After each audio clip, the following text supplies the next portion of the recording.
Assalamualaikum warahmatullahi wabarakatuh. Waalaikumsalam warahmatullahi wabarakatuh. Alhamdulillahi ala nikmati iman wal Islam. Asyhadu an la ilaha illa wa asyhadu anna Muhammadan abduhu wa rasuluh. Allahumma sholli ala sayyidina Muhammad wa ala ali sayyidina Muhammad. Amma ba'du. Kepada yang terhormat Bapak Fauzi selaku Kepala UPT SDN Bumi Rejo 1 sekaligus sebagai calon guru penggerak Angkatan 9, dan yang kami hormati Bapak Ibu Dewan Guru UPT SDN Bumi Rejo 1 yang berbahagia.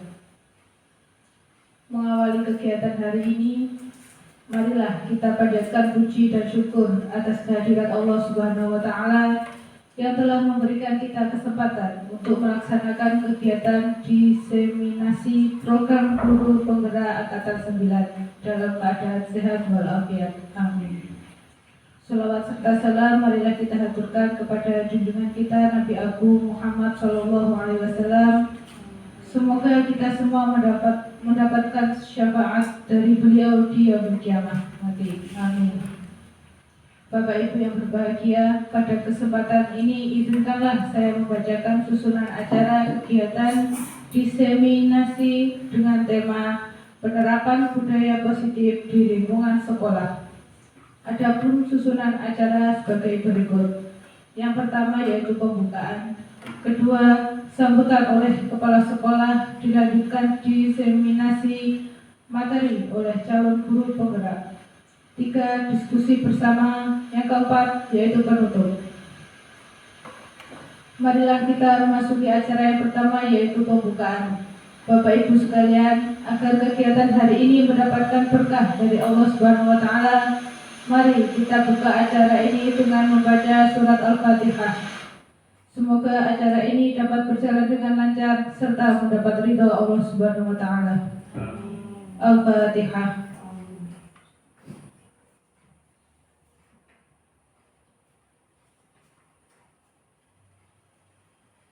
Bapak Ibu yang berbahagia, kita melangkah ke acara inti yaitu sambutan dan diseminasi materi yang akan disampaikan oleh Bapak Fauzi selaku Kepala UPT SDN Bumi Rejo 1 sekaligus calon guru penggerak Angkatan 9. Kepada Bapak Fauzi Ahmad kami persilahkan.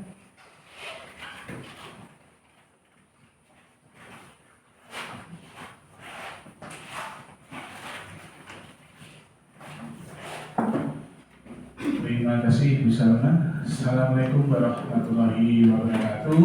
Waalaikumsalam warahmatullahi wabarakatuh. Alhamdulillah, Rasulullah ya Bapak Ibu, mukadimah ikut di depan. Mohon maaf jika saya menyita waktu panjenengan untuk pelaksanaan kegiatan salah satu proses kegiatan dalam program guru penggerak yaitu diseminasi penerapan budaya positif. Ini adalah salah satu proses yang harus dilaksanakan oleh seorang guru penggerak. Okay. Nanti Bapak Ibu semua yang sudah daftar guru penggerak dan yang sudah lulus tahap 2, insya Allah nanti juga akan mengalami seperti apa yang saya lakukan hari ini, okay. Seperti senior kita dulu, Bu Yuli, yang telah melaksanakan kegiatan ini, dan ini saya ulangi lagi untuk disampaikan kepada Bapak Ibu guru semua. Ini langsung saja nih Bapak Ibu ya, untuk diseminasi hari ini adalah mengambil tema penerapan budaya positif yang harus kita terapkan di lembaga kita. Nah, lanjut Bu Vina.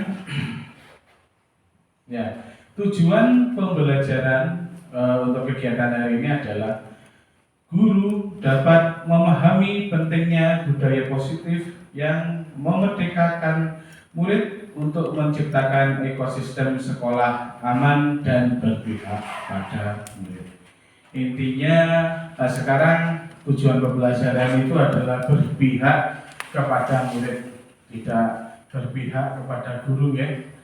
Itu yang dicanangkan dalam kurikulum merdeka tentunya. Jadi kita membuat pembelajaran yang menyenangkan untuk anak-anak tentunya dengan inovasi-inovasi yang kita miliki yang akan kita kembangkan nanti.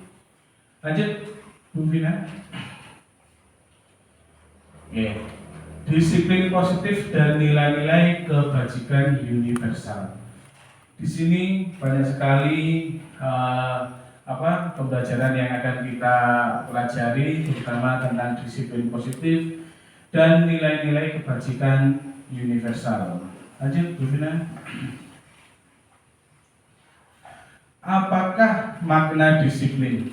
Nah, seperti yang kita ketahui Bapak Ibu, disiplin banyak orang yang memaknai sebagai sesuatu yang dilakukan seseorang pada orang lain untuk mendapatkan kepatuhan dan memiliki kecenderungan ketidaknyamanan serta sering dihubungkan dengan tata tertib yang berkaitan dengan sanksi dan hukuman bagi yang melanggarnya.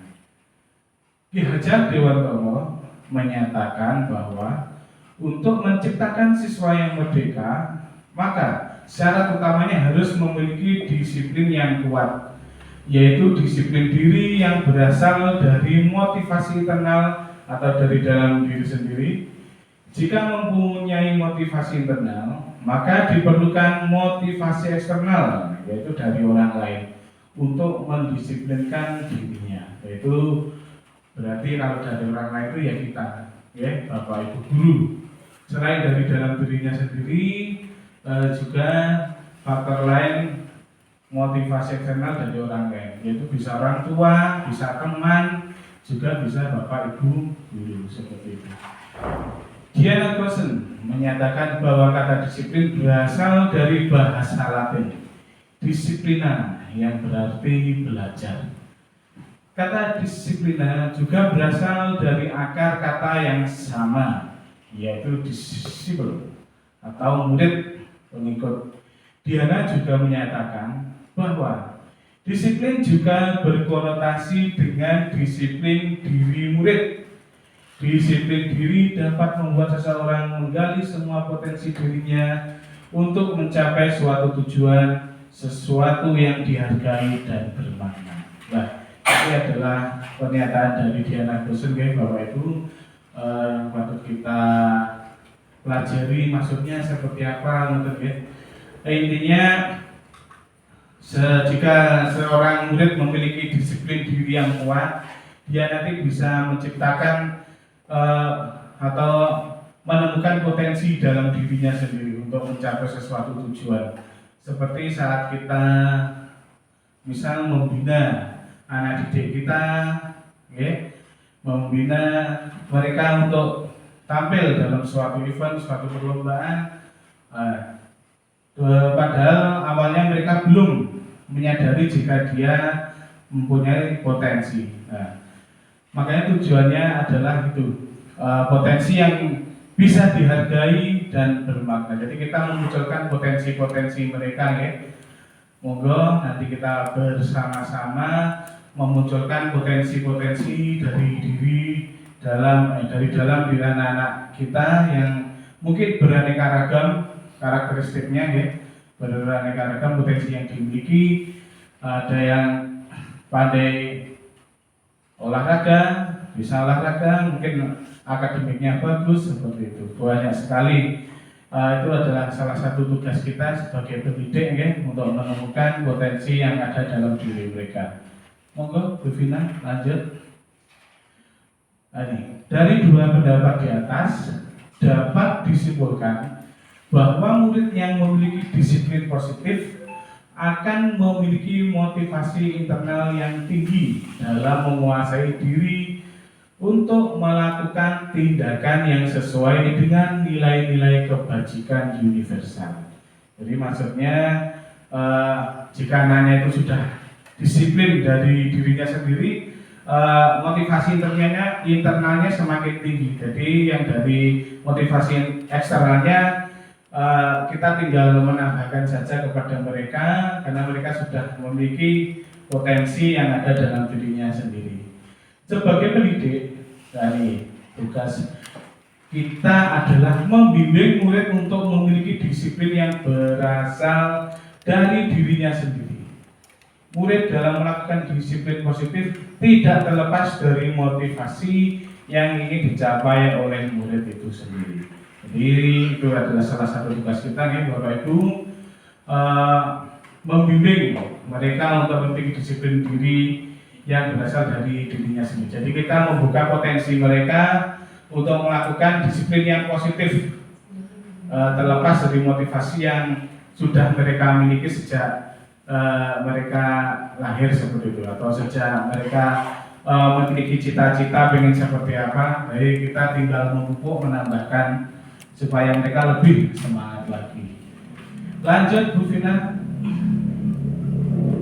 Nah, ini ada macam-macam nilai-nilai kebajikan universal.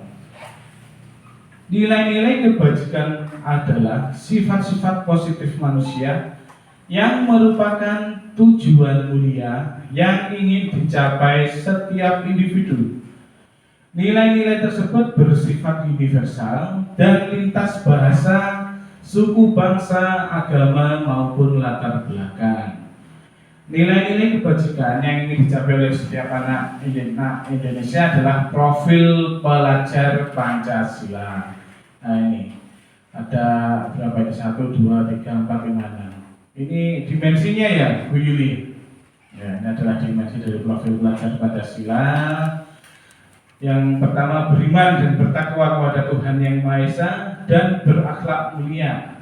Yang kedua, berkebinekaan global, bergotong royong, mandiri, kreatif, dan bernalar kritis. Ini adalah nilai-nilai kebajikan yang ada pada manusia yang harus kita tunjukkan, kita wujudkan ya Bapak Ibu semua, untuk menemukan jati diri mereka, terutama untuk anak-anak kita. Sudah ada rambu-rambunya seperti ini ya. Setidaknya mereka bisa mencerminkan dari 6 dimensi ini, itu sudah sangat baik. Seperti beriman bertakwa kepada Tuhan Yang Maha Esa, berarti mereka taat beribadah, taat dengan agamanya seperti itu. Untuk berkebinekaan global, harus bermacam-macam ya budaya, saling menghormati dengan sesama teman, bersama suku bangsa. Mandiri, nah mandiri di sini mereka sudah bisa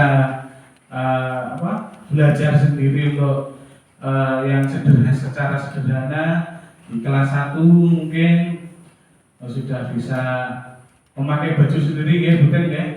A1 sudah bisa pakai sabuk sendiri, memakai sepatu sendiri, itu salah satu contoh di mandiri. Kreatif, nah kreatif ini anak-anak harus kreatif, ya bisa menemukan ide-ide untuk menyelesaikan suatu masalah. Yang selanjutnya bernalar kritis. Nah ini bernalar kritis intinya mereka itu peka dengan keadaan sekitar, dengan pembelajaran yang dicanangkan oleh Bapak Ibu Guru. Jadi jika ada anak-anak yang kritis, kita tidak boleh tersinggung ya Bapak Ibu ya.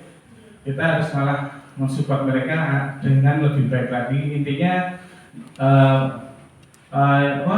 bernalar mereka itu harus baik, tidak yang negatif seperti itu.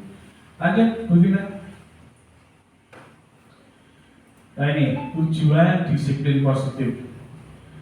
Tujuan dari disiplin positif adalah untuk menanamkan motivasi kepada semua murid kita agar mereka menjadi orang yang mereka inginkan dan menghargai diri sendiri dengan nilai-nilai yang mereka percaya.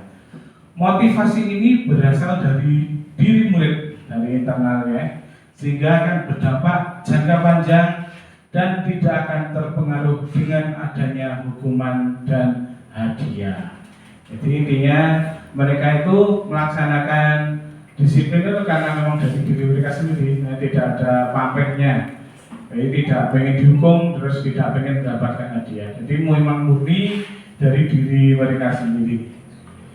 Setelah memiliki motivasi intrinsik yang berdampak jangka panjang, motivasi yang tidak akan terpengaruh pada adanya hukuman atau hadiah.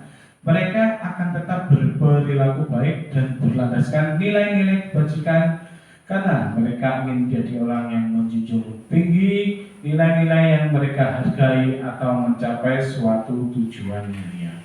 Intinya mereka melaksanakan itu memang untuk mendapatkan mencapai suatu tujuan yang mulia, bukan karena yang lain, karena pengen dapat hadiah atau seperti itu yang lainnya. Lanjut Bu Fina.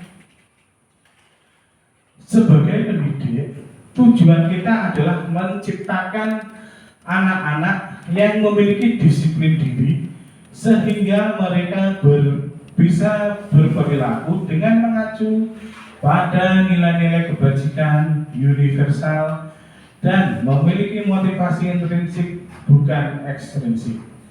Dan belajar tentang disiplin positif tidak harus dengan memberi hukuman ya Bapak Ibu ya. Justru itu adalah salah satu alternatif terakhir dan bila perlu tidak digunakan sama sekali. Nah, itu maksudnya jadi kita tidak perlu memberikan hukuman kepada mereka jika melakukan kesalahan, ya. Jadi intinya kita tetap mensupport mereka, mengingatkan mereka tanpa berikan suatu hukuman. Atau nanti untuk yang ke depan kita membuat seperti keyakinan kelas seperti yang akan kita pelajari. Lanjut Bu Vina. Ya. Teori motivasi, hukuman dan penghargaan serta restitusi. Nah, ini restitusi itu dipelesetkan jadi prostitusi ya teman-teman. Restitusi ya. Nah, ini nanti kita pelajari. Intinya tetap tujuannya kepada anak didik kita semua. Lanjut Bu Vina. Motivasi perilaku manusia. Terdapat 3 motivasi perilaku manusia menurut Diana Goosen, yaitu 1. Untuk menghindari ketidaknyamanan atau hukuman, seseorang berperilaku untuk menghindari permasalahan yang mungkin muncul dan berpengaruh kepada mereka secara fisik, psikologis, ataupun tidak terpenuhinya kebutuhan mereka. Bila mereka tidak melakukan tindakan itu. Yang 2, untuk mendapatkan imbalan atau penghargaan dari orang lain, seseorang berperilaku untuk mendapatkan pujian, hadiah atau imbalan dari orang lain yang menurut mereka penting dan mereka letakkan dalam dunia berkelas mereka. Yang 3, untuk menjadi orang yang mereka inginkan dan menghargai diri sendiri dengan nilai-nilai yang mereka percaya. Yaitu orang melakukan sesuatu karena nilai-nilai yang mereka yakini dan hargai. Motivasi ini akan membuat orang mempunyai disiplin positif karena motivasinya bersifat internal.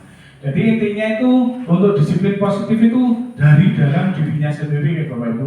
Monggo nanti kita ciptakan disiplin positif untuk memunculkan motivasi internal dari dalam diri anak-anak. Karena jujur untuk anak-anak sekarang kan masih belum terarah, ya.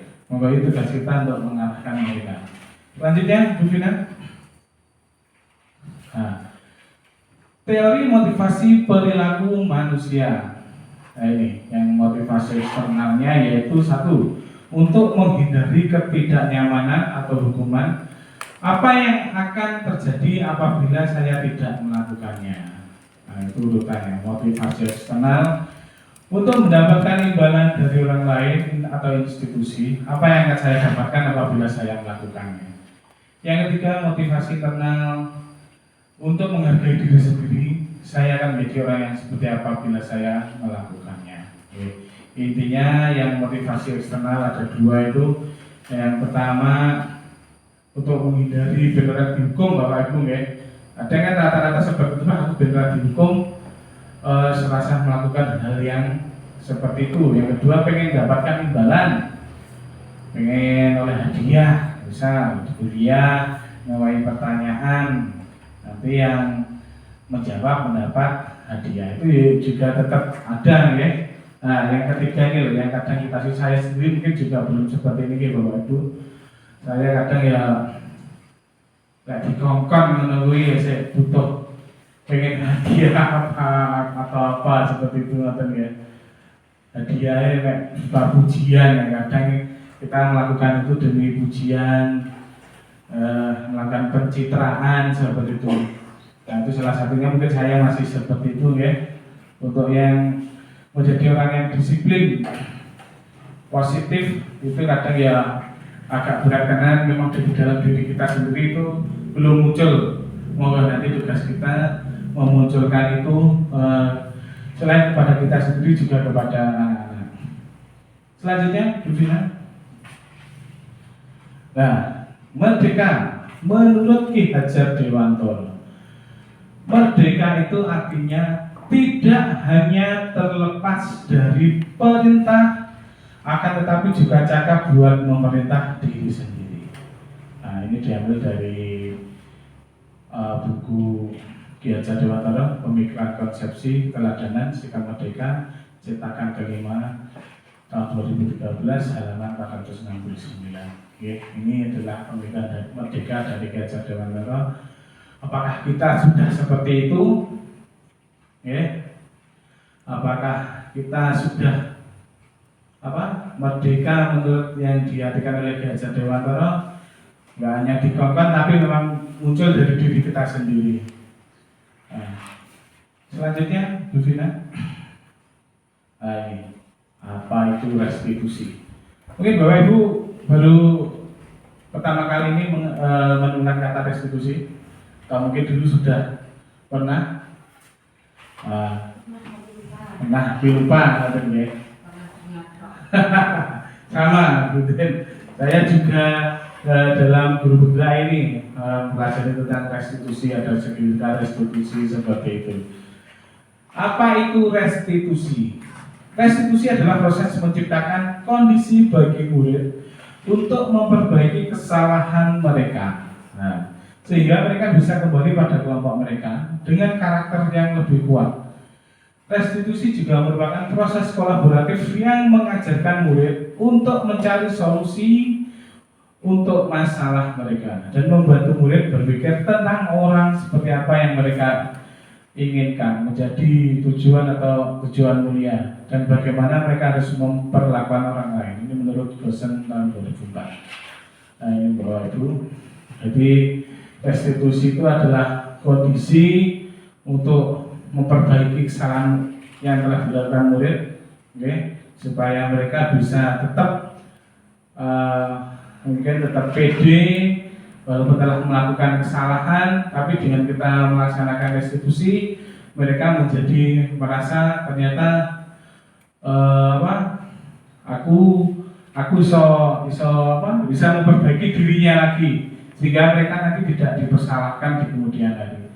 Jadi mereka itu intinya kita menguatkan mereka, ya.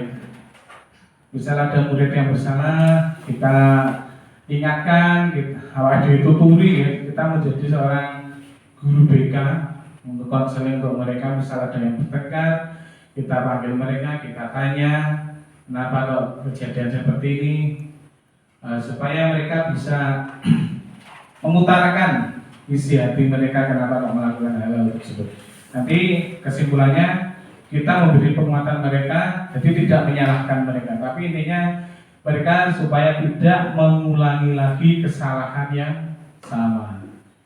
Lanjut Bu Vina. 9 ciri-ciri restitusi. 1. Bukan untuk menebus kesalahan, namun untuk belajar dari kesalahan. Yaitu tadi maksudnya mereka harus belajar dari kesalahan supaya tidak melakukan hal-hal yang sekiranya menimbulkan konflik. Yang kedua, memperbaiki hubungan.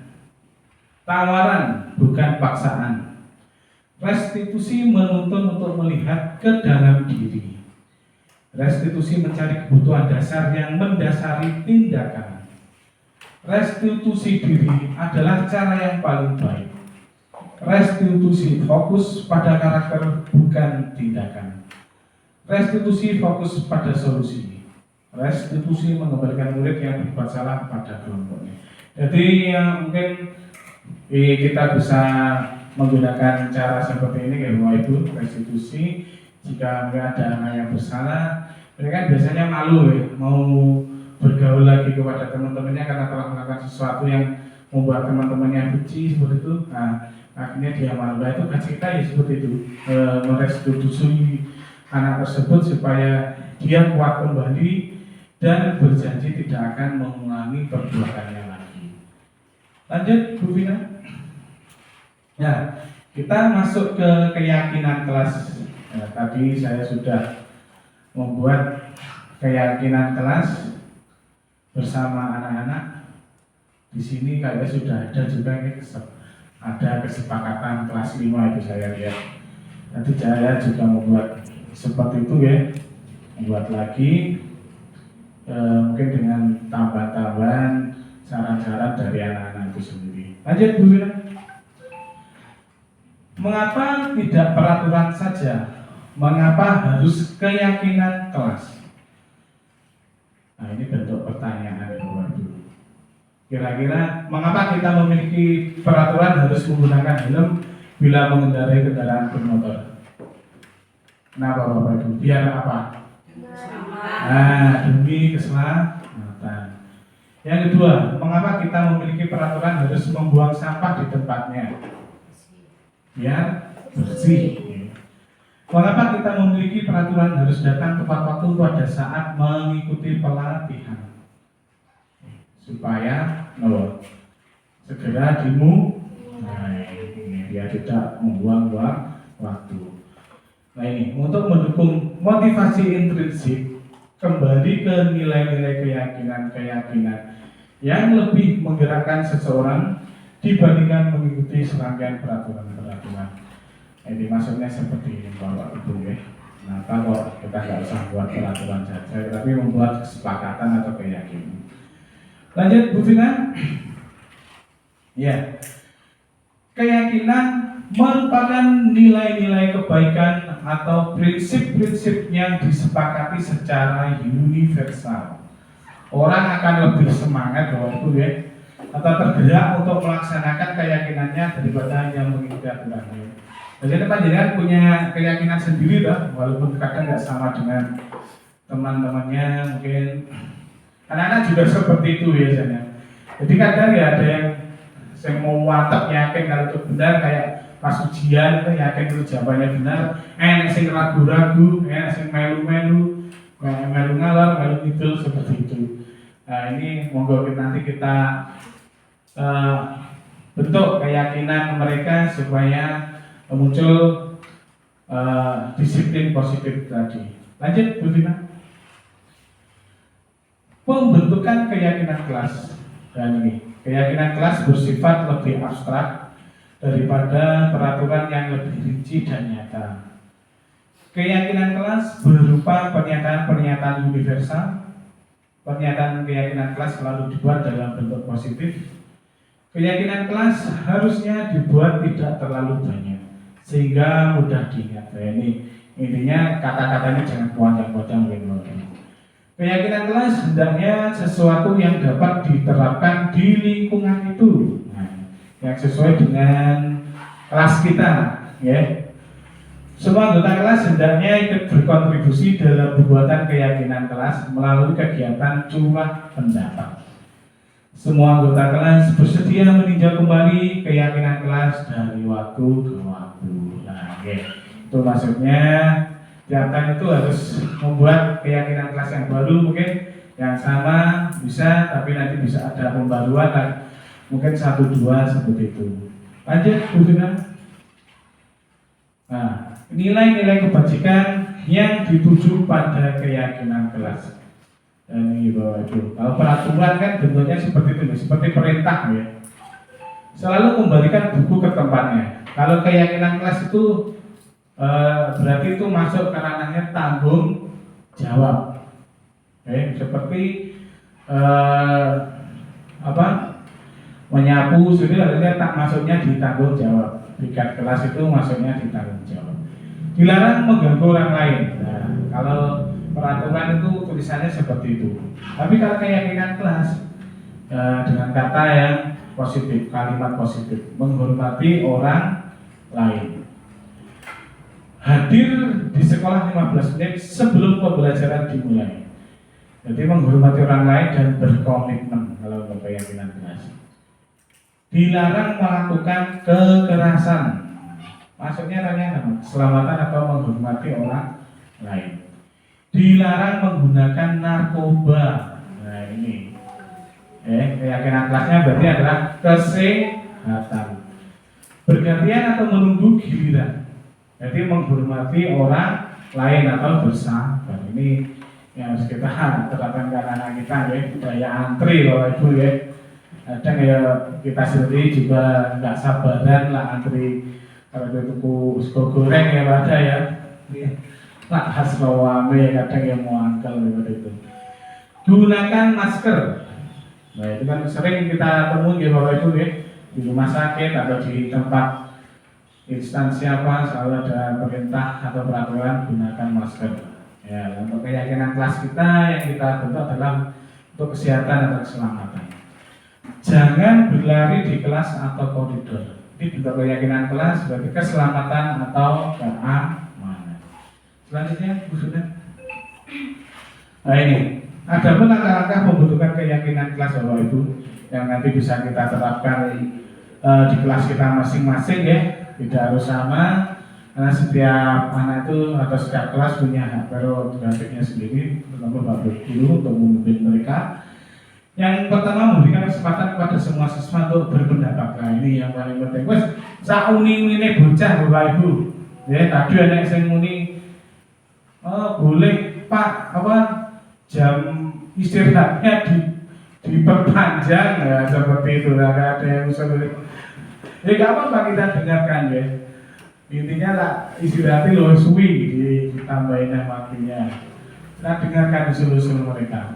Mencatat semua masukan siswa di papan tulis atau di kertas besar sehingga semua siswa bisa melihatnya. Menyusun keyakinan kelas sesuai prosedur pembentukan keyakinan kelas atau ubahlah kalimat negatif menjadi kalimat positif. Maksudnya contoh, jangan berlari di kelas menjadi berjalanlah di kelas. Jangan membuang sampah sembarangan menjadi buanglah sampah pada tempatnya. Intinya gitu Bapak Ibu, merubah kalimat negatif menjadi kalimat positif. Selanjutnya, meninjau kembali daftar pendapat yang telah dicatat, kemudian mengajak siswa untuk mencari nilai kebajikan atau keyakinan yang menjadi inti peraturan tersebut. Contoh, berjalan di kelas, mendengarkan guru, dan datang tepat waktu bisa disalikan menjadi satu keyakinan, yaitu saling menghormati. Jadi saling menghormati itu sudah sudah mewakili kata-kata berjalan di kelas, mendengarkan guru seperti itu. Keyakinan-keyakinan ini kemudian dijadikan daftar untuk disepakati. Nah itu Bapak Ibu ya. Meninjau keyakinan kelas secara bersama-sama. Hendaknya keyakinan kelas tidak terlalu banyak agar mudah diingat. 3 sampai 7 keyakinan. Serasa kakek Bapak Ibu ya. Bocah-bocah nggak bingung. Wah kok wakeh men, ya tidak ngapalnya. Yaitu antara 3 atau 7 keyakinan.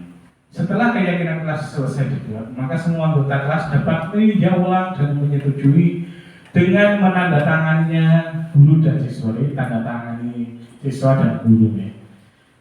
Keyakinan kelas dapat ditempel di dinding kelas agar mudah untuk dilihat. Nah, itu setelah disepakati ditandatangani, silakan ditempel di dinding kelasnya masing-masing supaya bisa dilihat dan mungkin supaya mengingatkan mereka jika mereka melakukan mungkin melanggar kesepakatan yang telah disepakati tadi.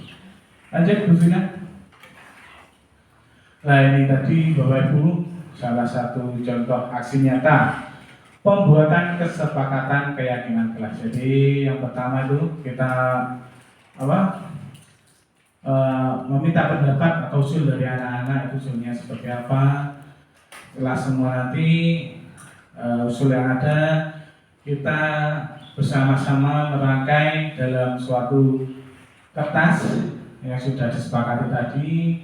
Nah, Bapak Ibu Guru mau mendampingi ya, membantu mereka menempel, supaya tidak terjadi keramaian yang jenis bocah kadang ya rame Bapak Ibu ya, pengen nempel ini ada rebutan. Nah itu hasilnya setelah selesai, itu ditempel di dinding kelas. Tadi saya tidak tadi ada sebenarnya foto atau menempel, tidak saya di sini.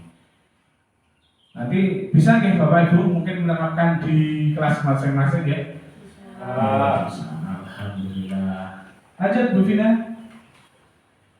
Nah, dalam penerapan keyakinan kelas, jika terjadi pelanggaran, tentu akan ada sanksi atau hukuman atau restitusi.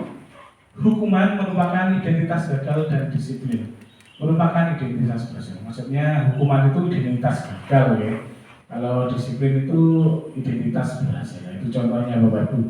Identitas gagal. Bisa dibaca ya. Hukuman sesuatu yang menyakitkan harus terjadi. Tidak nyaman untuk murid anak untuk jangka waktu panjang. Nah itu maksudnya efek jika ada hukuman ya Bapak Ibu ya. Murid anak akan tersakiti, perilaku pasif agresif meningkat, sistem tidak akan berjalan bila murid tidak takut. Berlakunya hanya pada sebuah institusi, tidak berlanjut pada kehidupan nyata. Peraturannya adalah kamu harus itu manut seperti itu. Murid atau anak mau membenci peraturan itu kadang di Bapak Ibu efek yang ditimbulkan dengan adanya hukuman. Makanya kita sebagai pendidik ya, harus hati-hati ya. Jangan sampai memberikan hukuman kepada anak didik kita yang sekiranya membuat mereka menjadi malah membenci kita ya. Kadang diingat seumur hidup. Saya juga Bapak Ibu masih mengingat apa yang dilakukan oleh guru SD saya dulu. Misal gak kerjakan PR, dijauhi sampai nangis. Bapak Ibu pernah merasakan seperti itu atau tidak? Nah ya, saya dan orang garap 5 soal, 1 soal 5 gitu. Wah dijauhi kira-kira 5. Guyu tapi kan bebas. Saya pernah merasakan seperti itu. Makanya selalu terngiang-ngiang yang dilakukan oleh guru SD, guru kita yang dulu. Makanya monggo kita sebagai tenaga pendidik memberikan hukuman itu boleh, tapi hukuman yang mendidik orang ya Bapak Ibu ya. Ya ini ada identitas berhasil, disiplin, ada sanksi, konsekuensi, kalau sanksi sesuatu harus terjadi, tidak nyaman untuk murid anak atau murid anak untuk jangka waktu pendek, korban bisa diabaikan, murid anak dibuat tidak nyaman, penguatan hanya bertahan dalam jangka waktu pendek, memerlukan monitoring dan supervisi terus-menerus dari guru, membantu penerapan mengikuti peraturan dalam masyarakat. Apa peraturannya, membuka kamu melakukannya, terima kasih. Misal ucapan terima kasih ya. Murid anak menghormati peraturan. Ya itu loh Bapak Ibu ya. Kita harus berusaha untuk mendidik mereka ya. Jangan sampai terjadi seperti berita yang kemarin ya. Siswi dari salah satu SMA di Kabupaten Blitar sampai nabrak sepur ya. Nabrak bocah kok sepur ya. Kita yang miris mau membaca berita tersebut terus anak surate ya. Intinya kayak sudah tidak, mohon maaf tidak bisa membuat kalian tertawa lagi ya. Saya sendiri membaca berita itu kadang ya Allah ini ada apa di pendidikan di Kabupaten Blitar itu seperti itu.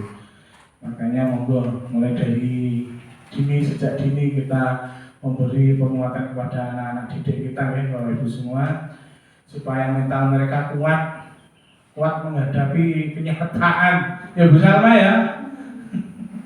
Kuat menghadapi hidup. Ada nih lah, demen buka TikTok kalau ada dialogkan dikit itu yang bahagia. Aku soal radijan ya pada. Tapi aku melu pada ya gak bisa mengikuti pada jangan bahkan Pak Butin nyanyi. Aku Pak Butin masih nyanyi. lagu-lagu zaman kenalan Bapak Haji Pak ada ya. Tapi nggak apa-apa ya, itu jadi suaranya bagus. Nanti bisa ditampilkan waktu ada lomba menyanyi. Saya ini pesantren itu belum ada lomba menyanyi guru harusnya. Nah kemarin ini kalau saya sampaikan ada di Selami. Kemarin ada usulan lomba paduan suara. Ya karena kesibukan kita juga ya Bapak Ibu, melatih bocah nyanyi bocah 10. Ya. Makanya monggo nanti kita adu bersama-sama ya untuk anak-anak didik kita. Lanjutnya, Bu Bina. Iya. Tindakan guru. Monggo. Mencatat 100 kali dalam kalimat iki. Saya pernah mengalami nulis halus. Saya tidak akan mengulangi lagi. Sampai bukunya kebet. Oh nanti bisa diganti dengan apa sebetulnya?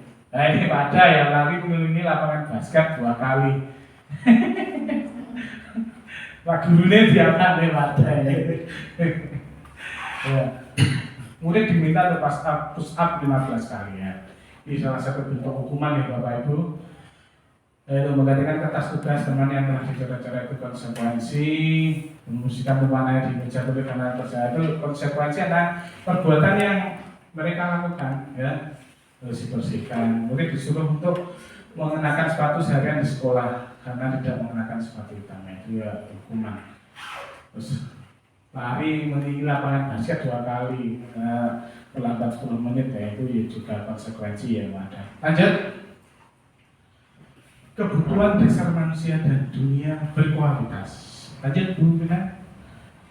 Ya, ini kebutuhan dasar manusia, ada kesenangan, cinta dan kasih sayang. Ibu Salma, butuh cinta dan kasih sayang. Amat barang ini ya. Kebebasan dan penguasaan. Itu adalah kebutuhan bertahan hidup, ya Bapak Ibu ya, yang harus kita penuhi. Monggo ini 5 posisi kontrol. Yang identitas gagal tadi, identitas berhasil sukses, kontrol dari luar, kontrol diri, dan kontrol dari luar.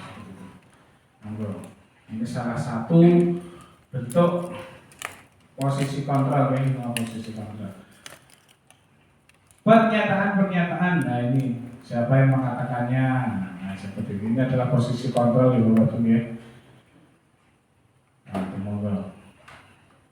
Nanti panjenengan kira-kira sering melakukan yang mana? Ya. Nah ini segitiga restitusi, bukan segitiga prostitusi ya Bapak Ibu. Kemarin yang dibahas itu saja. Nah ini bentuknya. Monggo nanti kita pelajari bersama. Menstabilkan identitas, menanyakan keyakinan, validasi kebutuhan, yaitu nilai-nilai apa yang telah kita sepakati. Kamu ingin menjadi orang seperti apa? Kamu bukan satu-satunya yang pernah melakukan ini. Setiap orang pasti pernah melakukan kesalahan. Adakah cara yang lebih efektif untuk mendapatkan apa yang kamu butuhkan? Kamu tentu punya alasan mengapa melakukan itu. Nanti jika ada permasalahan, monggo digunakan itu tadi stigma dari segitiga restitusi ya Bapak Ibu. Selanjutnya, refleksi, mohon maaf tulisannya putih. Hal baru apa yang mengubah paradigma saya yang saya dapatkan selama mengikuti penugasan ini? Kira-kira Bapak Ibu, hal baru yang mengubah paradigma apa dengan semua setelah mengikuti kegiatan ini? Mungkin Bu, ya. Yang tadinya hukuman kita jadi konsekuensi. Oke, ya. Terima kasih Bu ya. Yang tadinya kita sering melakukan hukuman berubah menjadi konsekuensi ya Bapak Ibu. Selanjutnya, perasaan apa yang muncul selama mengikuti sesi ini, khususnya mengenai makna disiplin dan motivasi itu? Monggo bikin kira-kira perasaan itu yang senang, sedih atau bagaimana? Senang Pak. Bagaimana betul. Ben krungu. Perasaan saya senang Pak karena dengan mengikuti presentasi ini kita bisa mengetahui kesalahan-kesalahan yang selama ini kita lakukan sebagai pendidik. Terima kasih Bu Tenda. Intinya kita bisa mengetahui ya mungkin sesuatu yang kurang tepat, bukan kesalahan ya, tapi sesuatu yang mungkin kurang tepat yang selama ini kita lakukan ya. Terima kasih Bu Ten. Selanjutnya, peran Among seperti apakah yang akan saya lakukan setelah mengikuti pembebasan ini? Bu Vina, kira-kira jenengan sebagai pembimbing nanti ke anak-anak bagaimana? Menjadi fasilitator, Oke, menjadi fasilitator. menjadi motivator, Selanjutnya. terus menjadi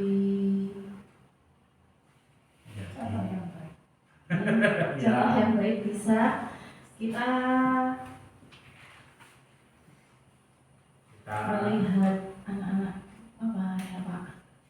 Ya, intinya kita melihat kondisi mereka, kita bimbing mereka supaya lebih baik lagi, ngoten ya, Bu Iya Vina. betul Pak. Oke, terima kasih Bu Vina. Intinya kita nanti menjadi motivator, fasilitator, dan mungkin juga menjadi teman bagi mereka nih Bapak Ibu. Saya akan menjadi Among yang seperti apakah setelah mengikuti pembebasan ini? Seperti apa Bapak Ibu kira-kira? Fasilitator. Seperti fasilitator, sama seperti tadi. Sudah menjadi apa Bu Vina? Yang tadi Pak, ketinggalan saya pikirkan itu Observer, iya, yang bisa mengobservasi anak didiknya ya. sudah Bisa. Jadi nanti nanti silakan Bapak jenengan mengobservasi anak-anak kira-kira kebutuhan apa yang mereka butuhkan, ngoten ya. Iya, selanjutnya Bu Vina. Alhamdulillah. Terima kasih Bapak Ibu semua ya telah mengikuti kegiatan ini. Mohon maaf jika dalam penyampaian saya masih banyak kesalahan atau tutur kata yang kurang berkenan di hati Bapak Ibu semua. Karena waktunya yang sudah mendesak ya Bapak Ibu, yang sudah mepet, untuk sesi pertanyaan kita ajukan sekarang atau mungkin yang lain. Mungkin satu pertanyaan saja mungkin dari Bu Yuli mungkin. Monggo Bu Yuli. Satu pertanyaan saja yang kira-kira bisa dipilih. Ya Pak, pertanyaannya konsekuensi atau sanksi bagi murid yang melanggar kesepakatan, apakah boleh menghukum dengan yang berhubungan dengan fisik, misalnya push up atau lari mengitari lapangan? Terima kasih. Oke. Terima kasih Bu Binti untuk pertanyaannya. Intinya apakah kita boleh memberikan hukuman kepada anak-anak jika melakukan kesalahan yang berupa fisik atau di Bapak Ibu ya. Intinya sebenarnya untuk hukuman itu adalah bersifat apa Bu Binti mungkin untuk intinya untuk ya membuat mereka supaya tidak melakukan kegiatan itu kesalahan lagi ya. Mungkin kalau fisik agak dikurangi lagi ya Bu Binti dan Bapak Ibu guru yang lainnya, kita kedepankan untuk yang mungkin sebagai motivator pada mereka untuk penguatan, kita gunakan restitusinya itu tadi ya, segitiga restitusi untuk menyelesaikan masalah yang mereka timbulkan ya. Jadi untuk hukuman itu adalah yang paling akhir, yang rasa jadi yaitu nanti kita berikan hukuman kepada mereka, tapi tentunya hukuman yang bersifat mendidik ya.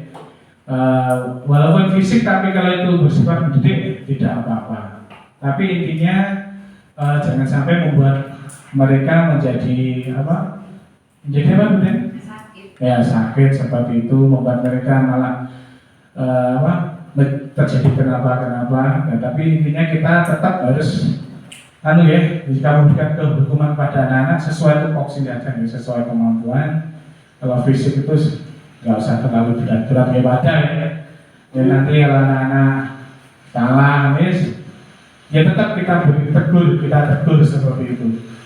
Kita tegur.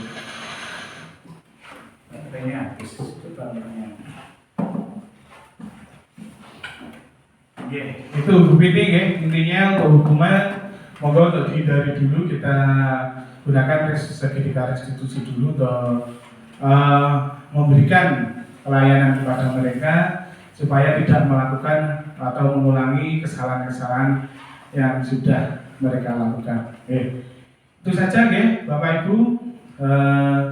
Sekali lagi saya ucapkan terima kasih buat panjenengan semua karena telah mengikuti kegiatan hari ini. Semoga menambah wawasan, menambah ilmu buat kita semua yang nanti tujuannya untuk mendidik anak didik kita nih, supaya mereka lebih baik lagi.